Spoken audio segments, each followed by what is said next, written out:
来继续正大消息，由万昂馆长陈志汉、甲时代力量的前立委黄国昌所举办的716公平正义的游行，伫一昨7月16来举办。在野有可能选总统的郭台铭、侯友宜甲郭文泰拢有到场，也毋过看现场的反应，郭文泰一个就台，现场就大声喊。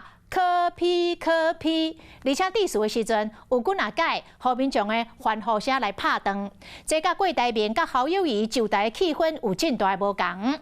而且时代力量的主席王婉如伫台顶批评郭文泰的时阵，安尼袂使哩呢，台下的民众马上甲死甲吐。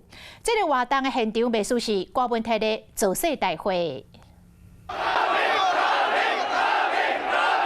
伫日头卡等真久，民众党主席郭文泰一个出现，开导现场气氛无共款。人民的愤怒，政府听到了吗？我要告诉的，其实有了，不然他们不会在这2个礼拜推动那个囤房税2.0了。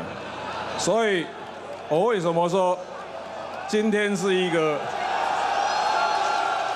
批评政府，台下民众真欢喜，知影心人上受欢迎，真明显。716开导大游行，诉求无党无派，爱记住正义司法的改革。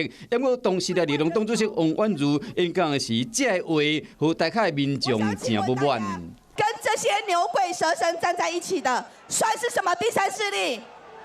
我也告诉大家，跟这些鱼肉乡民站在一起的，算是什么超越蓝绿？遇到柯文哲、遇到民进党就说起来的话，这算是什么样的时代的力量？伊感觉真委屈，因为郭文泰的声势有够悬，现场到底有偌济人收听？伊了迄一天冒到现场的网红4千人的讲法，现场差不多15000到2万人，是讲警方讲无统计。716超级的礼拜除了开到真闹热，圆山饭店嘛有民进党伫开专大会。总统蔡英文穿热情地竞选的棒球外套，引起外界好奇。